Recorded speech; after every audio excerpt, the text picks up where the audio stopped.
Hello, everyone, and welcome back. This is Kay and Lee, and today I have a very, very special surprise for you. Today, Half Blood Dragon is free, like free everywhere, free on Amazon, on Kindle, on Barnes and Noble Nook, on Kobo, on iBooks. It's free, $0, guys. And to celebrate, I am going to do a live reading for you guys from Half Blood Dragon. Hello, everyone that is joining us. Good to see you. I'm going to read from Half Blood Dragon today. Half Blood Dragon is book 1 in the Dragon-Born Saga, first published in 2017. Half Blood Dragon was supposed to be a sweet little trilogy, but we're on book 7 now because I fell in love with the characters. I fell in love with the world, and I'm so excited to share that world with you. So let's just get right into it. Why don't we? So I'm going to be reading excerpts from Half Blood Dragon, book 1 of the Dragon-Born Saga by me, Kay and Lee. And I hope you guys love it. I love it enough to go download it for free. Have nothing to lose. And because Half Blood Dragon is free, I also made War of the Dragons 99 cents. That's book 4. So let's get into it. Yeah, and book 7, Wrath of the Dragons, praying that it'll be released by Sunday. Like I'm hoping for Friday, but I'm trying not to put too much on myself and hoping it's Sunday. So we'll see. All right, guys, let's get into it. Let's read from Half Blood Dragon by Kay and Lee. And try to ignore the chewing sounds from my dog in the background. Okay. You're lucky to be alive. Those words resonated in Rowan's mind as the noose was lowered over her head and secured around her throat, scratching delicate flesh with its coarse banding. Not so lucky now, she thought, noting that this was the 3rd time she'd had this nightmare in a week. Still, she couldn't awaken, not until she had more information. If she was going to suffer in her sleep, she was going to at least figure out the cause of the prophecy and the result. It was all she had, her only gift. Rowen coughed as her airway began to close against the ropes. Was it supposed to be this tight? It didn't matter. The wooden floor would soon disappear from beneath her, and she would either break her neck from the sudden fall or suffocate. Neither option was appealing. Rowen looked out to the crowd of blank faces. She ignited her second sight and dug deeper into the prophecy, summoning energy from the deepest depths of her soul. She could tell the difference between a dream and a prophetic scene. It was harder to awaken from a prophecy, and for good reason. There was something she needed to see to survive, if only for a few years longer. The people that filled the square around the gallows were nondescript, no features to their faces and no sounds to their mouths. No movement either. They just stood like stoic silhouettes and stared at her as she awaited her death. The black shadow stretched across the sky, blocking the sun and dimming the courtyard. While everyone looked to the sky, Rowan's gaze peered past them to the gates. But wait, something new was happening, something Rowan had never seen in the other dreams. Someone stood at the far end of the yard, beyond the crowd, cloaked in dark gray. The mysterious figure lifted her hand and pointed a finger right at her. Out of the silence that filled the crisp morning air, a whisper burned her ear. I'm coming for you. Then the trap door in the floor opened, and a snap of her neck woke Rowan up. A screech erupted from her lips as she woke, clutching at her neck. Rowan shot up from her bed. A sheen of sweat glistened on her face as she struggled to catch her breath. The nightmares, they were relentless, but this time a new element had been added to her prophecy. The fates were warning her, and she needed a plan. just in case the time came when she needed to escape. Something or someone was coming for her, and she racked her brain for who that could be. They know, Rowan whispered into the darkness as she struggled to catch her breath. Escape was the only way. Her plan to restore her mother's honor would have to be abandoned. Rowan crossed the small room and gave the sleeping girl in the bed across from hers a gentle shove. Bria, wake up. I need that favor you owe me. A quick glance out the tiny window that looked out to the back of the palace showed that the path from the castle to the gates was clear. Really? Rowan yawned and sat up, her white bangs falling in her dark almond-shaped eyes. Her white hair was a stark contrast to her brown skin. Yes, Rowan lowered herself to her knees before Brea's bed. Please tell me you will uphold your promise. Bria tilted her head. I promise to help you escape if necessary. I will do what I can, Rowan. But what if we're caught? No one will catch us, and if they do, we are ladies in waiting for the princess. We can make something up. Come now, you're a clever girl. I'm sure you could talk us out of any situation. I've seen you do it. You are truly the best friend I've ever had, Rowan said, giving Brea's hand a squeeze. You as well, dear. I will miss you. We all will.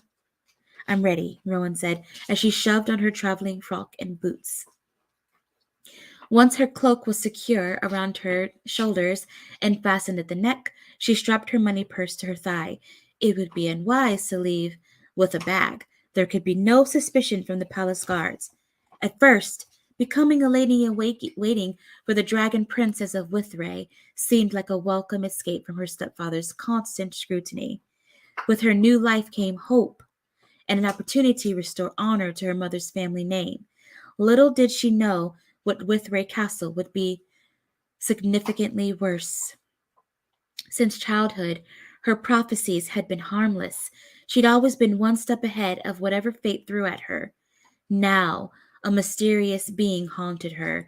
Remaining in the palace only led Rowan one step closer to the fate of her prophecy.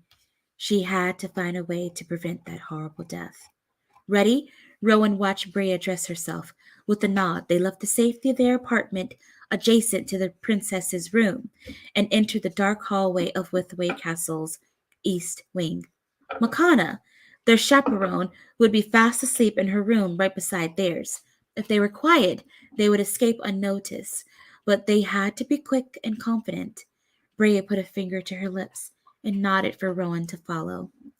Rowan chose her accomplice wisely.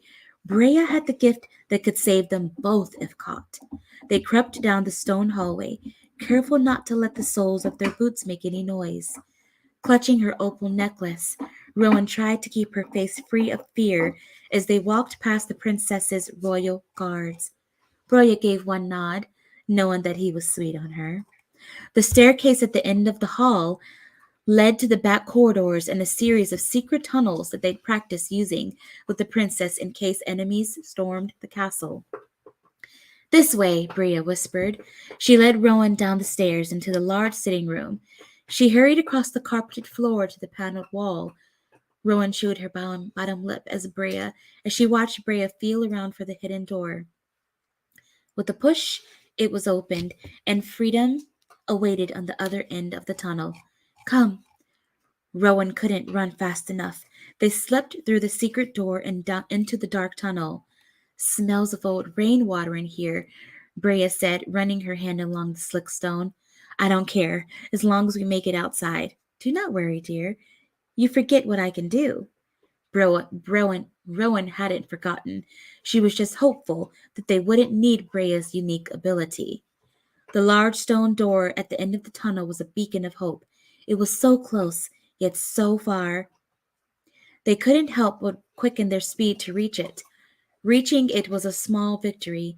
Getting out of the castle's fortified structure would be a more difficult feat. The dark cloak of night wrapped around Rowan and Brea as they carefully wedged the door open and slipped outside. The air was humid and the sky a dull purple shade. Soon the sun would rise and the dragons from all over would take to the skies. to fly. Rowan closed her eyes in which she could do what everyone in the kingdom did without effort. To transform and outstretch her wings would be bliss, but Rowan could not fly, no matter how hard she tried. Absent-mindedly, Rowan rubbed her arm where a dull ache lingered from a failed attempt years ago. It was her last attempt, one where she'd nearly killed herself trying.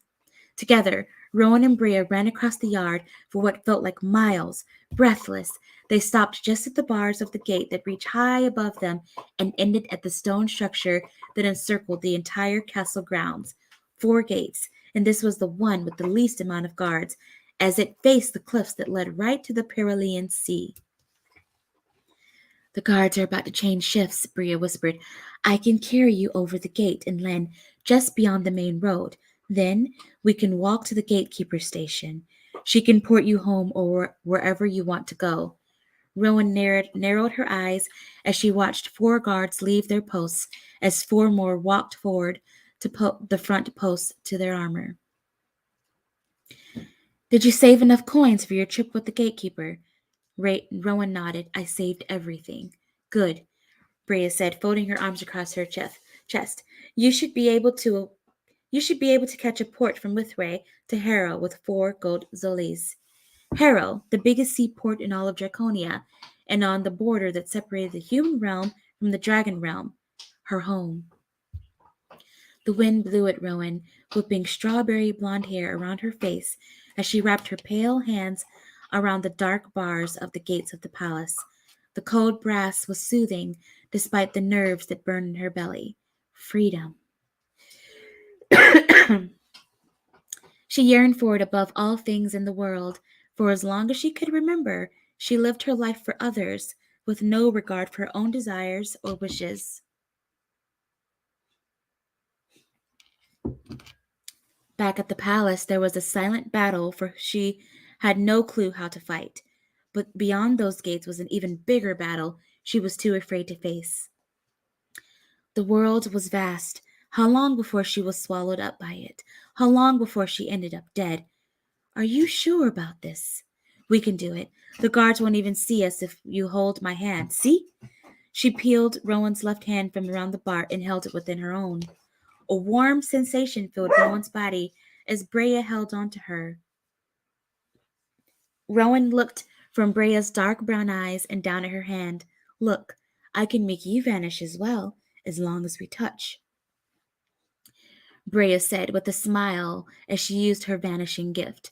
Rowan's hand and arm disappeared before her eyes, and Brea was nowhere to be seen when she looked up again. Clever gift. She wished she had a power as great as Brea's. Still, the ability to vanish could only get them so far. There was another world out there beyond the Dragon Kingdom she'd grown up in. She'd read of vast oceans and mountains, human villages and fairies. Beyond the tall brass gates was a worn path that led to the center of the kingdom of Withray. Once they reached the city, what then? The free clothes, room and board, and prestige were highly coveted. "Hello there, dear." Rowan's mother would call her a fool if she showed up at home before the duties had been carried out. Rowan chewed her bottom lip, her thick brows furrowing. This wasn't the time for doubts, but her only options were limited. She needed more than a few coins to make it in their world. "What's wrong?" Rowan sighed and pressed her forehead to the gate. "I can't go back home just yet. The Duke would just send me back by first light." "Why would he do that?" "The Duke of Harrow has always hated me. I've been a thorn in his side since the day he married my mother." Brea's eyes filled with sorrow at hearing the truth about her stepfather. For as long as she could remember, he sent her away for every training imaginable. Languages in Semay, dancing in Dubric, embroidery at the school for fine arts in Luthwig. At age 18, he sent her away to be lady in waiting for Princess Nomi of Withrain Castle. She was merely one of 7 ladies in waiting, yet she was singled out at every opportunity. Brea put a hand on Rowan's. The red shimmer of her skin reflected the moonlight. In seconds, they vanished. "Shh! Someone is coming," Brea whispered. Rowan tensed and peered through the bars of the gate. A rolling cart pulled by a horse approached the gate. He carried a weary-looking old man, cloaked in shabby wool, with eyes that seemed to reflect the moonlight. "Who is it?" "I don't know," Rowan said. "I think he's making a delivery." "Come," Rowan said. "Let's go back. If you're worried about Prince Ricard, don't. The prince will grow weary of pursuing you before you know it. Beautiful girls come to the palace by the boatload. His eye will wander." "It's not just that," Rowan murmured. "I'm afraid." "Of what?" Rowan wrung her hands and met her best friend's eyes. "That something terrible is going to happen to me if I stay here." All right, my loves, that is chapter 1 of Half-Blood Dragon. And it's time to take the puppy out, as you can hear. Thanks for joining me. I love you all so much. Go get it for free. You'll love it. Make sure you review it and let me know what you think. Have a great day, everyone. Bye.